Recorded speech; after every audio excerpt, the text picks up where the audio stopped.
Hello students, welcome to Marine Engineering Tutorials. I am Atul Kumar Gupta and back with a new tutorial. Presently we are studying Marine Auxiliary Systems and Deck Machinery.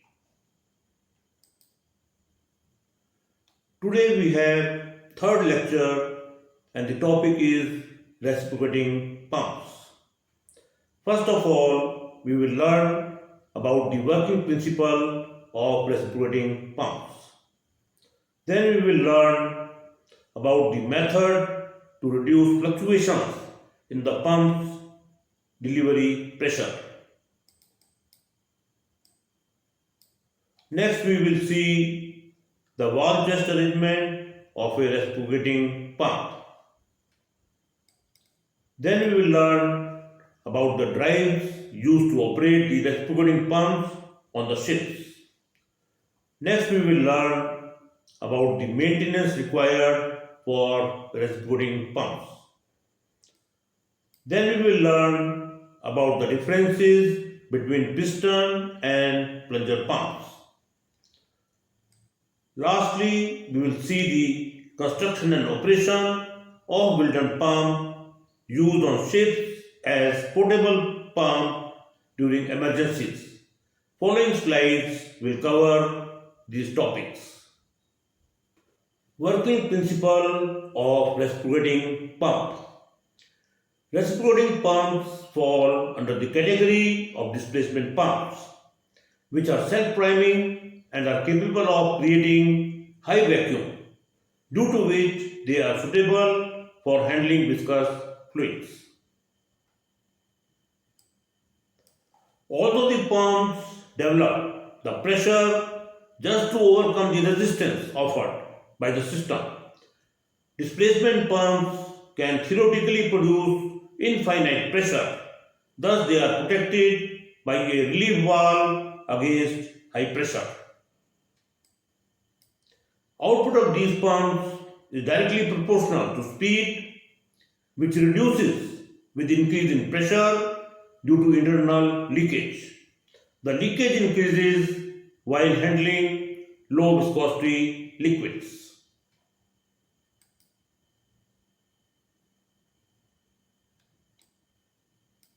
The sketch shows a double-acting reciprocating pump which consists of a piston called bucket moving in a cylinder liner with the help of piston rod.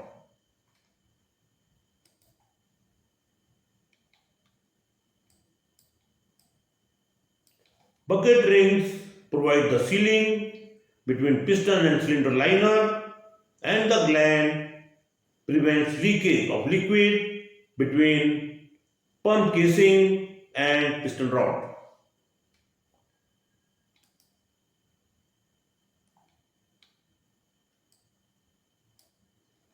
Pump consists of suction and delivery chests through which the liquid is drawn in and discharged out during the respective strokes.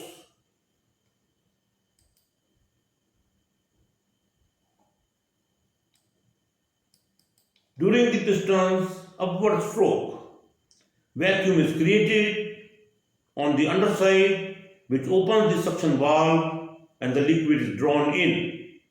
During the suction stroke, delivery valve remains closed.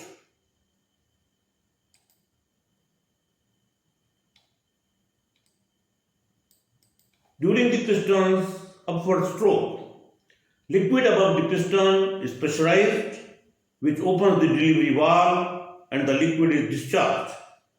Suction valve remains closed during the discharge.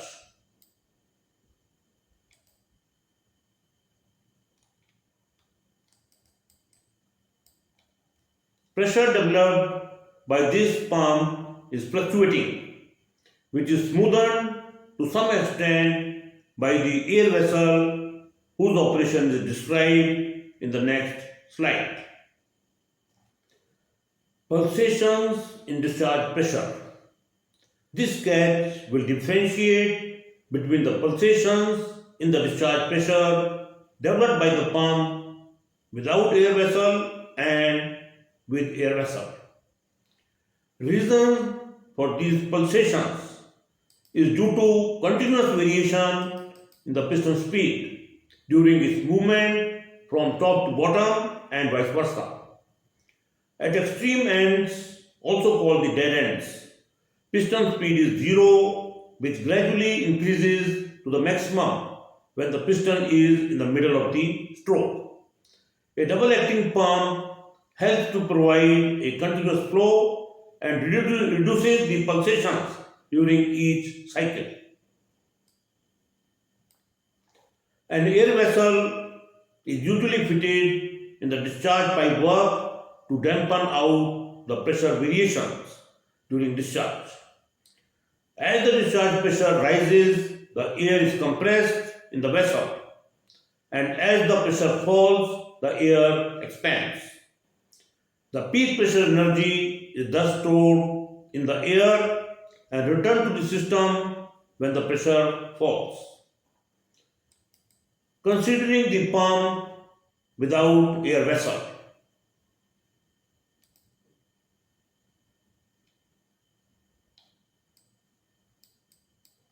during the downward stroke, the piston delivers the liquid which is shown as a pulse. If the pump is single acting, then the return stroke will not provide any pulse and result in further fluctuation in the delivery pressure due to discontinuity of flow.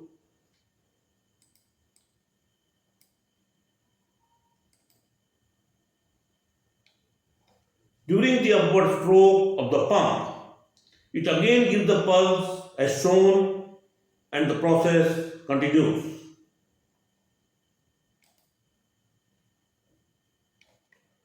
The dotted line shows the mean head with wider fluctuations. Now considering the pump with an air vessel.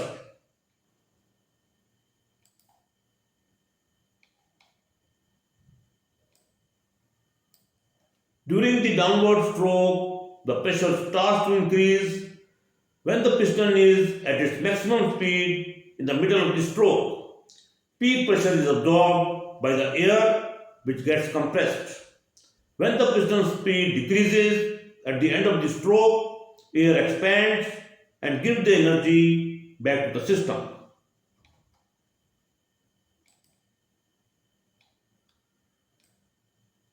Similarly, during the upward stroke, once again the peak energy is absorbed by the air and released back to the system when pressure starts to drop.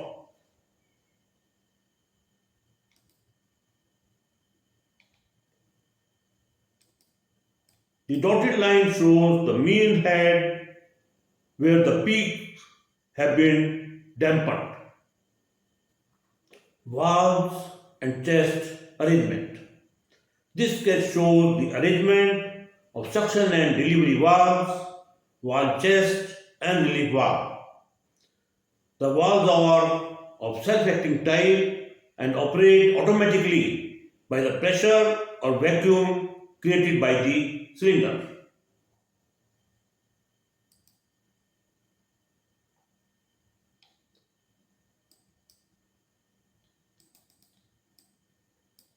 Suction and delivery valves are similar in construction and its seat rests in the valve chest.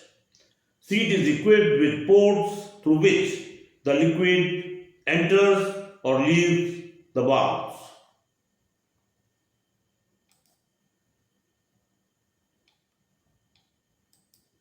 Valve stem is screwed to the valve seat which holds all the valve parts together.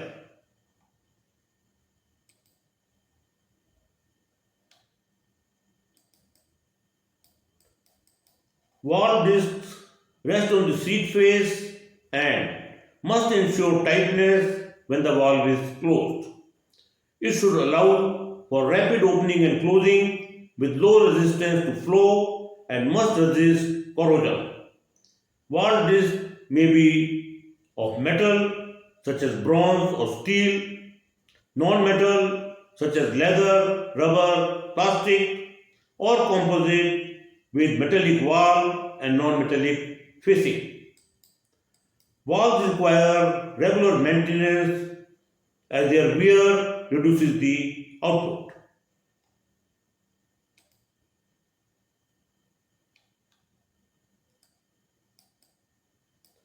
Springs keep the valve closed and allow the valve to open when vacuum or pressure in the chamber overcomes the spring force.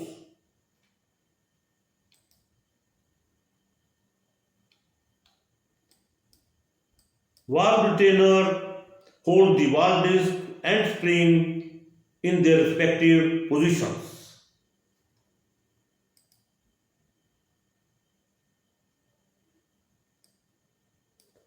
Valve securing nut binds all the parts such that it can be fitted and removed as a single element. Valve chest consists of three chambers as described below.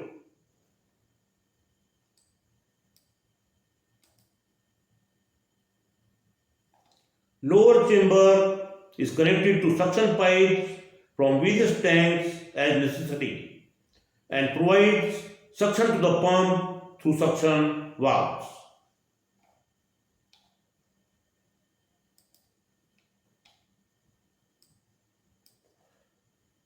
Middle chamber is split in two parts and connected to upper and lower buckets for suction and delivery.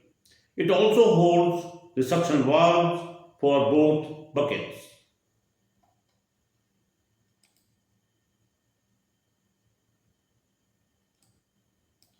Upper chamber provides delivery from the pump to various tanks through delivery valves as required. This also holds delivery valves for both buckets.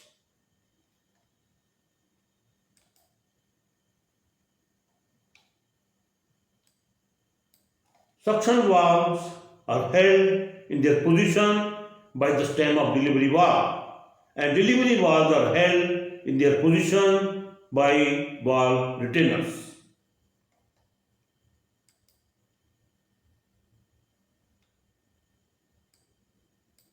A relief valve is always fitted on the delivery side to protect the pump should it be operated with a closed delivery valve. Relief valve relieves the excessive pressure by sending the liquid on the suction side. This arrangement prevents spilling of the liquid outside the system, especially when such liquid can cause pollution.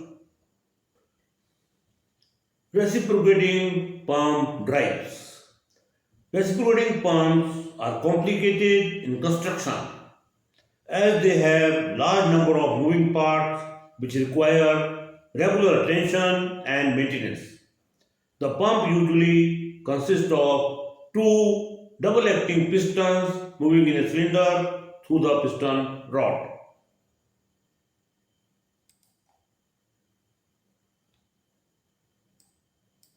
In non-hazardous areas such as engine room, electric drive as shown in the sketch is preferred for operating the pump.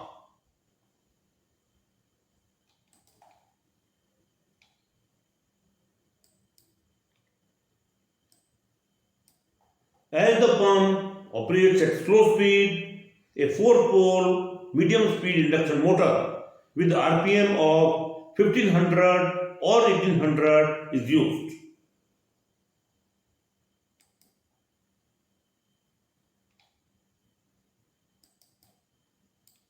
A worm and worm wheel moving in a gear case drives a crankshaft between 60 to 90 rpm. Alternately, a horizontal motor using a double reduction gear drives the crankshaft.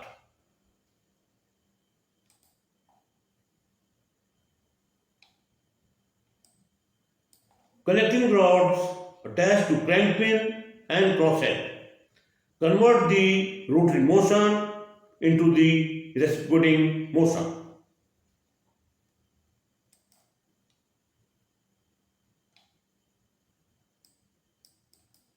Piston rod connected to crosshead move the bucket up and down in the liner.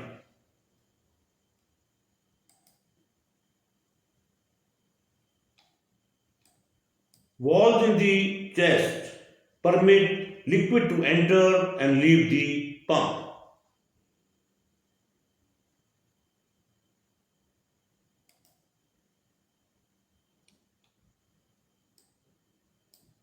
For operating the pump in hazardous area such as pump room of a conventional oil tanker, reciprocating steam engine is used as steam engine operates at slow speed, thus no reduction gear is required.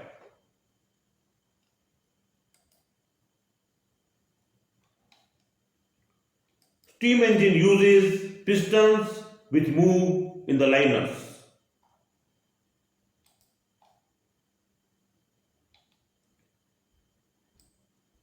Piston rods of both the engine and the pump are joined together directly.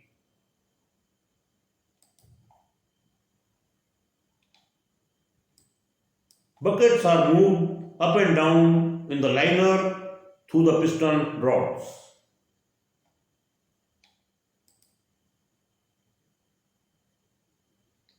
Valves in the chest provide the liquid to enter and leave the pump.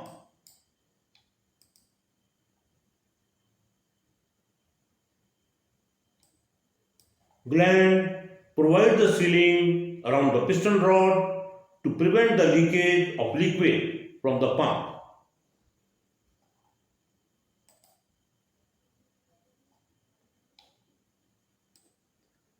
Steam is supplied to the engine from inlet valve and exhausted through the exhaust valve.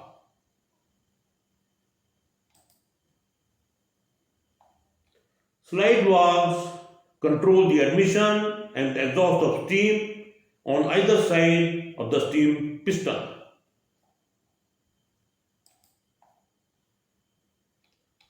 Slide valves are actuated by the movement of control rods.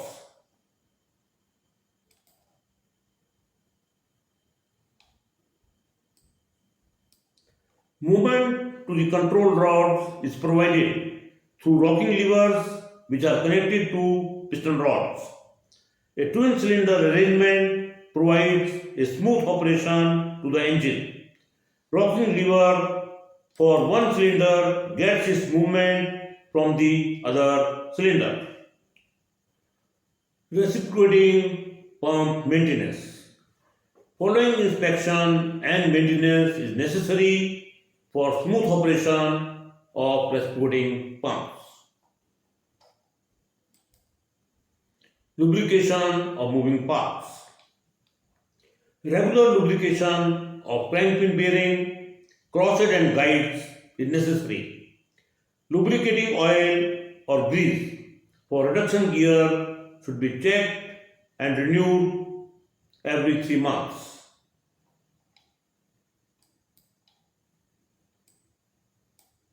In case of stripping pump, lubrication of steam cylinder and piston rings, piston rods and moving parts for control of slide valve require lubrication during operation. Repacking of gland, skipping or renewal of piston rod. Pump gland may require repacking if tightening of the gland does not help.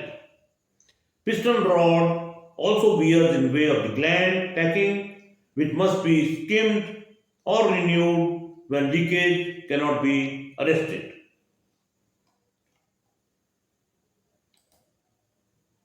Inspection or renewal of bucket rings. Bucket ring should be replaced when the flow is reduced. Inspection or overhaul of suction and discharge valves. The suction and discharge valves require inspection every 6 months or when the pump does not deliver the liquid. The suction and discharge valves must be refaced or ground in as required. Sometimes spring may also lose their stiffness. Inspection, replacement of crosshead or crankpin bearings. Crosshead bearing and ball or roller bearing will require general inspection at the time of pump, overhaul or survey. Pump overhaul inspection of liner, wear or renewal at the time of survey. Most of the moving parts in the pump will require examination during overhaul, usually every 30 months. The pump piston, rings and cylinder liner may be thoroughly checked. Ridges may eventually develop at the limits of the piston ring travel and these must be smoothened or the liner may be renewed. Differences between piston and plunger pumps. Constructional difference. Pistons are equipped with rings for sealing with liner. Rings of liner can be replaced individually when worn out. The plunger does not have any ring for sealing with the barrel. A very small clearance provided helps it to move in the barrel and sealing is achieved by the fluid being handled. Plungers and barrel are treated as a pair and are not interchangeable. Pumping action. Piston pump may be double acting, but plunger pump is always single acting. Methods of actuation. Piston pump may be operated by electrical motor or steam engine as discussed above. Plungers may be operated by combination of cam and spring as in conventional engines or hydraulically in electronic engines. Pressure developed. Piston pumps are used for maintaining moderate pressures continuously, whereas plungers pumps are generally used intermittently for high pressure. Flow created. Piston pump provides continuous flow. Plunger pumps usually provide intermittent flow, although modern hydraulic pumps using plungers for variable delivery provide continuous flow. Specific uses. Piston pumps are used as bilge pump, fire pump, fuel transfer pump, etc. On the other hand, plunger pumps are generally used for fuel injection in diesel engine. Plunger pumps are also used as a test pump or hydraulic pump for short-term application. Wilden pump. Wilden pump is a compressed air operated reciprocating pump which is used on ships as portable pump to deal with emergencies such as oil pollution or flooding.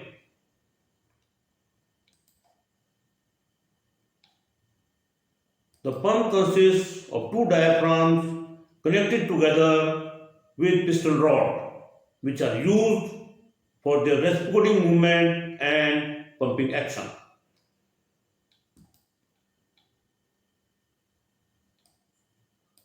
Service air at 7 bar is used for operation which is exhausted to the atmosphere.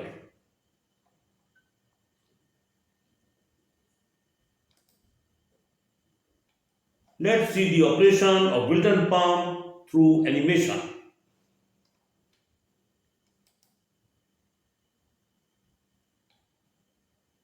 Liquid enters the pump from the inlet at the bottom.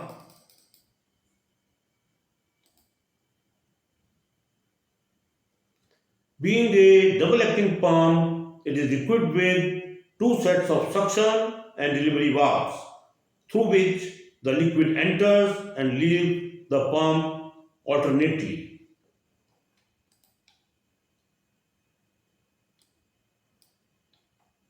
Liquid is discharged from the outlet at the top.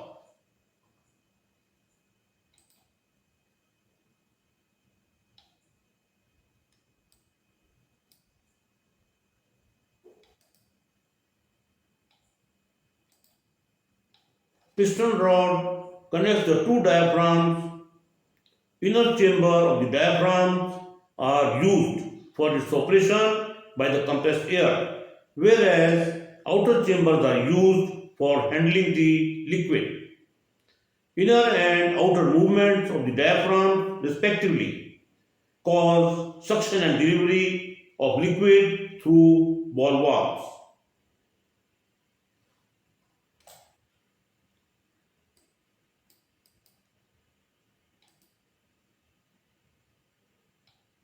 Compressed air is admitted and exhausted through inlet and exhaust connections.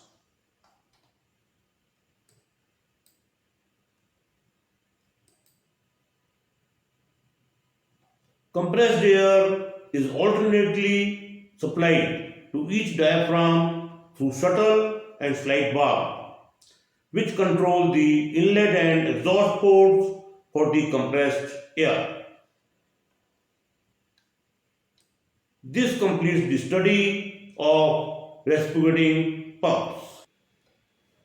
This book is written by me and covers all the topics as per the syllabus specified by Indian Maritime University.